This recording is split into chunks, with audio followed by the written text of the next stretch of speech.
Hello everyone. 9th class 10th class कैसे हैं सब? अच्छे ही होंगे। ठीक है क्लास। तो क्लास आपको हमने पढ़ाया था मेघ आए, चैप्टर पढ़ाया था मेघ आए 9th क्लास और 10th क्लास को साहित्य सागर में पढ़ाया था ना। तो एक सप्ताह से शायद ऊपर ही हो गया है। तो हमने पाठ पढ़ाया था मेघ आए, उसके प्रश्न उत्तर क्लास नहीं करवाए थे हमने, जिसको सर्वश्रेष्ठ दयाल शर्मा सक्सेना जी ने लिखा है। तो सबसे पहले तो आप उनका संक्षिप्त जीवन परिचय लिख लेना, ठीक ना? हो सकता है कि पूछ लें क्लास। अब हम आपको लिखवाने जा रहे हैं मेघ आए पाठ के जो हैं पद्यांश पर आधारित प्रश्न उत्तर, ठीक है? तो सभी बच्चे लिखेंगे, कोई भी लिखने में कंजूसी नहीं करेगा, ठीक ना? तो स्टार्ट करते हैं। प्रश्न लिखिए आप, पाठ का नाम डाल दीजिए मेघ आए और कवि का नाम डाल दीजिए, उनका जीवन परिचय लिख लीजिए, ठीक? तो प्रश्न लिखिए आप, निम्नलिखित पद्यांश को पढ़िए और उसके नीचे लिखे प्रश्नों के उत्तर दीजिए। मैच कर लीजिए। निम्नलिखित पद्यांश को पढ़िए और उसके नीचे लिखे प्रश्नों के उत्तर दीजिए। लिख लिया? उत्तर में लिखिए। पहले तो आप पद्यांश की लाइनें लिखेंगे। पहले क्या लिखेंगे? पद्यांश की लाइनें आप लिखेंगे। बुक खोल करके देख लीजिए कहाँ से कहाँ तक मैं जो है आपको पढ़ाने जा रही हूँ, सॉरी लिखवाने जा रही हूँ। तो प्रश्न लिख लिया, अब उसमें पद्यांश लिखिए। मेघ आए बड़े बन ठन के संवर के, कौमा, आगे आगे नाचती गाती बयार चली, पूर्ण विराम, दरवाजे खिड़कियां खुलने लगी गली गली, कौमा, पाहुन जो आए हों, कौमा, गांव में शहर के, पूर्ण विराम, मेघ आए बड़े बन ठन के संवर के। ये इतनी पंक्तियां हैं, इन पंक्तियों के प्रश्न उत्तर हम कराने जा रहे हैं, ठीक ना? तो पहला प्रश्न आप लिख लीजिए। सभी बच्चों को याद होना चाहिए, अगर पंक्तियां पेपर में आ गई हैं आपके एनुअल में, तो आपको याद होना चाहिए कि मेघ आए जो चैप्टर है तो उसके कवि कौन हैं। तो पहला प्रश्न लिखिए, प्रस्तुत पंक्तियों में कवि ने प्रकृति की सुंदरता का वर्णन किस प्रकार किया है? क्वेश्चन मार्क चिन्ह। प्रस्तुत पंक्तियों में कवि ने प्रकृति की सुंदरता का वर्णन किस प्रकार किया है? क्वेश्चन मार्क चिन्ह। उत्तर लिखिए, सभी बच्चे लिखेंगे उत्तर।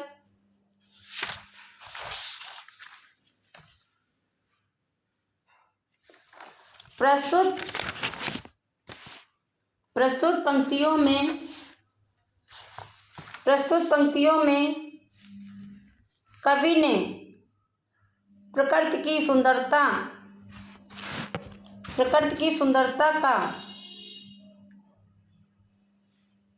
वर्णन करते हुए वर्षा के समय का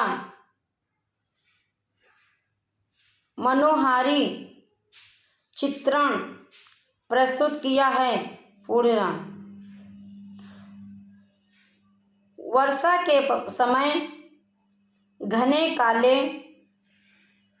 बादल छा जाते हैं, पूर्ण विराम, बादल पूरी तरह से सज संवर कर बरसने के लिए तैयार हो गए हैं, पूर्ण विराम, वर्षा से पहले चलने वाली शीतल हवा इस प्रकार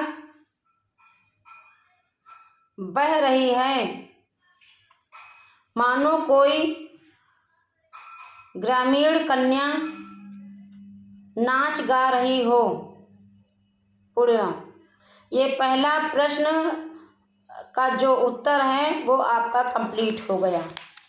दूसरा देखिए प्रश्न उसी पैराग्राफ का। शब्द के अर्थ लिखिए। बयार, कामा, पाहुन, कौमा, मेघ, कौमा, बन ठन के। बन ठन के एक में है, इसके आपको शब्दार्थ लिखने हैं। उत्तर में लिए लिखिए। बयार शब्द का अर्थ हवा। पाहुन शब्द का अर्थ मेहमान। मेघ शब्द का अर्थ बादल तथा बन ठन के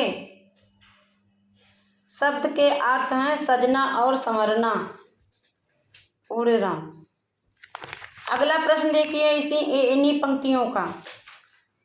कविता में पाहुन शब्द का प्रयोग किसके लिए किया गया है और क्यों? क्वेश्चन मार्क चिन्ह। कविता में पाहुन शब्द का प्रयोग किसके लिए किया गया है और क्यों? तो उत्तर में लिखिए। प्रस्तुत पंक्तियों में पाहुन अर्थात मेहमान के बाद आप वो ब्रैकेट बना लीजिए, उसमें लिख लीजिए दामाद के रूप में प्रकृति का मानवीकरण हुआ है। पूर्णराम। कवि ने प्रस्तुत कविता में चित्रात्मक शैली का उपयोग किया है। इसमें बादलों के संदर्भ का चित्रण किया गया है। अब अगला लिखिए आप प्रश्न।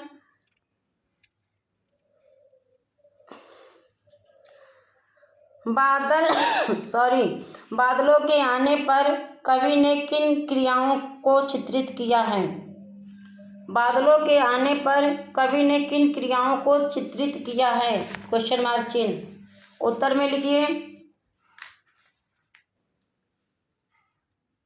जिस प्रकार गांव में मेहमान के आने पर घर के दरवाजे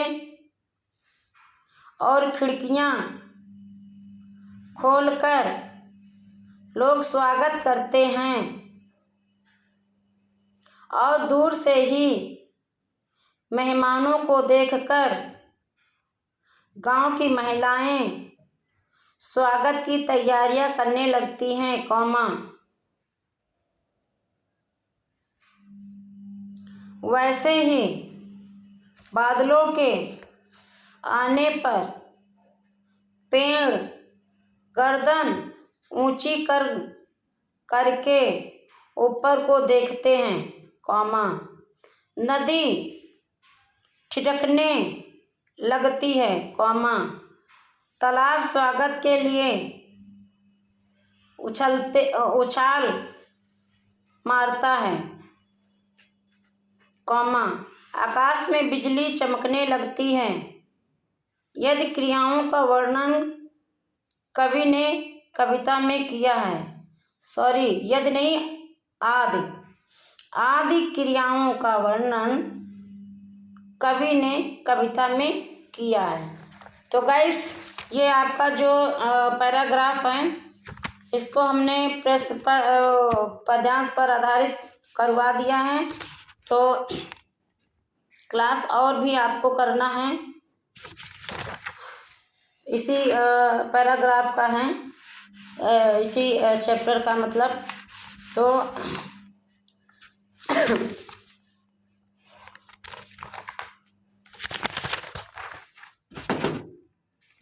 करना है आपको।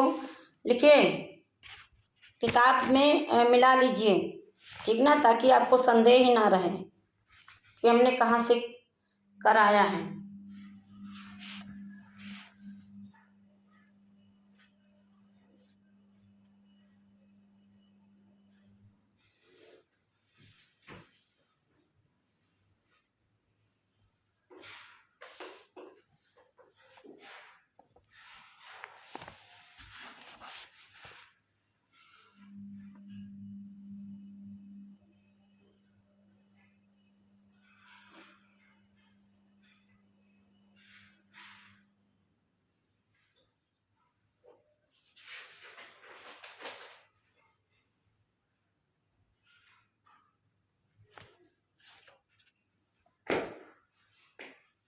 लिखिए, सभी बच्चे लिखेंगे। निम्नलिखित पद्यांश को पढ़िए और उसके नीचे लिखे प्रश्नों के उत्तर दीजिए। निम्नलिखित पद्यांश को पढ़िए और उसके नीचे लिखे प्रश्नों के उत्तर दीजिए। तो पद्यांश सारे बच्चे लिखेंगे।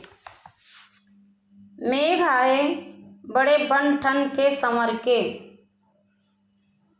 पूर्ण राम। आगे आगे नाचती गाती बयार चली, कौमा। दरवाजे खिड़कियां खुलने लगी गली गली, पाहुन जो आए हों गांव में शहर के। मेघ आए बड़े बन ठन के संवर के, पेड़ उचक छांकने लगे गर्दन उचकाए।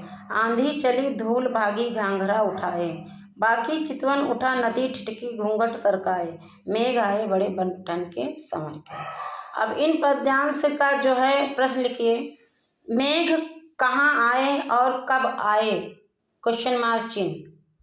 मेघ कहाँ आए हैं और कब आए हैं? क्वेश्चन मार्क चिन्ह। उत्तर में लिखिए आप।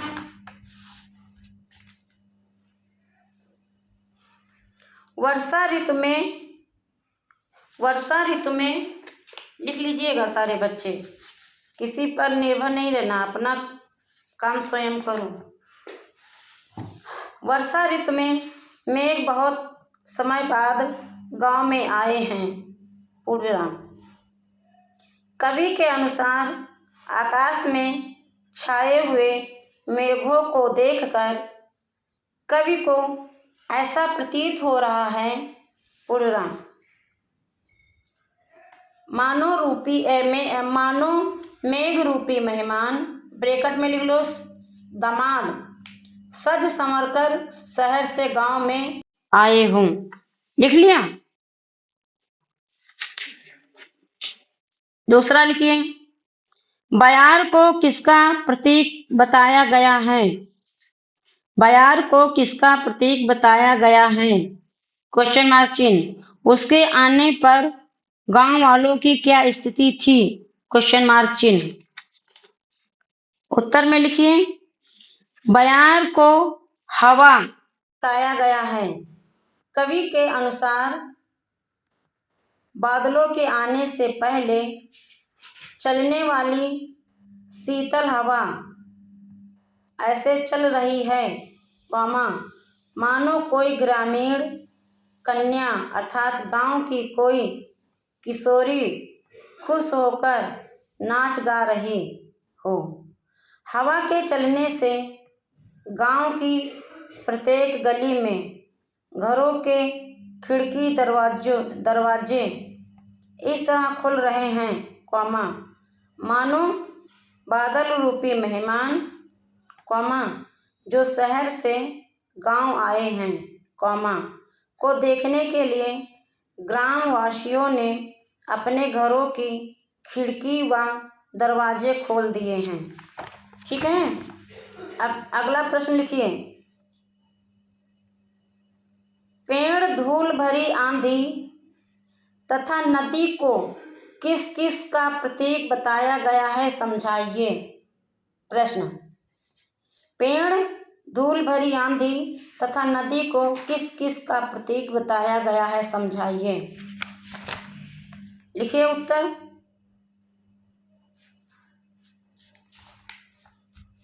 कवि के अनुसार मेघ के आने पर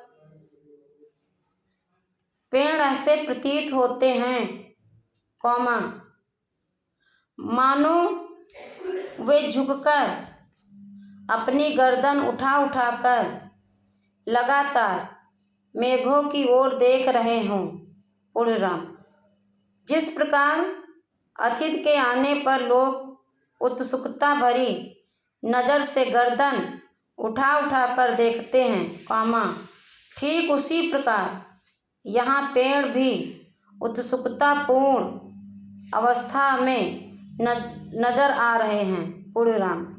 मेघों के आने पर भी आंधी चलने के कारण धूल भागती हुई सी प्रतीत होती है, अर्थात जिस प्रकार अतिथि के आने पर गांव की महिलाएं स्वयं को छिपाने का प्रयास करते हुए इधर उधर भागती हैं, कौमा ठीक उसी प्रकार धूल भी गांव की महिलाओं की भांति ऐसी भागती है जिस प्रकार गांव में शहर से अतिथि सज धज कर आते हैं, ठीक उसी प्रकार मेघ भी ऐसे प्रतीत होते हैं जैसे अतिथि के रूप में सज धज कर आए हों। पूर्ण। अगला प्रश्न लिखिए। प्रस्तुत कविता में किस अलंकार का प्रयोग किया गया है तथा जिस ऋतु के विषय में बताया गया है उसके विषय में 4 पंक्तियां लिखिए। तो ये तो था प्रश्न, अब उत्तर लिखिए।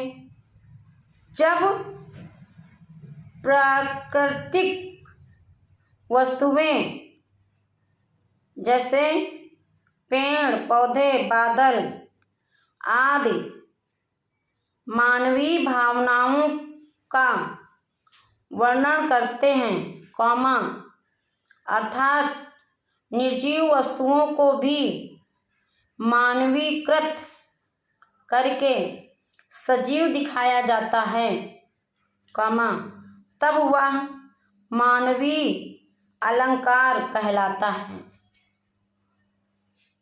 आगे इसी का उत्तर है, नई लाइन से लिखिए।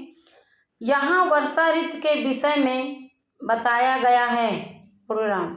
वर्षा ऋतु में चारों तरफ वातावरण हर्षमय और खुशनुमा हो जाता है तथा प्रकृति मनोरम दिखाई पड़ती है। सभी लोग हर्ष उल्लास के साथ वर्षा ऋतु का स्वागत करते हैं। यह ऋतु प्रकृति को नई जीवन शैली और प्राकृतिक सौंदर्य प्रदान करती है। पूर्णविराम। बारिश की बूंदें सुगंधित मिट्टी की खुशबू हरियाली और शांति लाती है। यह ऋतु कृषि वन्य जीव और जल जीव के लिए अत्यंत महत्वपूर्ण है। सो क्लास आज हमने मेघ आए चैप्टर आपका कंप्लीट करा दिया है। तो आपका उत्तरदायित्व बनता है सिर्फ कॉपियों में राइटिंग करके लिख करके रख मत देना, उसे दिमाग में भी बैठाने की आवश्यकता है।